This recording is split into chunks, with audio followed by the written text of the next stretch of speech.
सहस्रशीर्षम् देवम् विश्वाक्षम् विश्वशम्भुवम् विश्वम् नारायणम् देवमक्षरम् परमम् पदम् विश्वतः परमान् नित्यम् विश्वम् नारायणगुम् हरिम् विश्वमेवेदम् पुरुषस्तद्विश्वमुपजीवति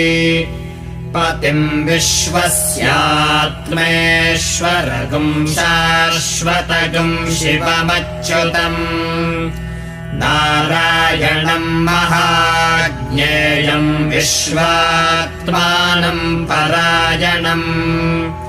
नारायणपरो ज्योतिरात्मा नारायणः परः नारायणपरम्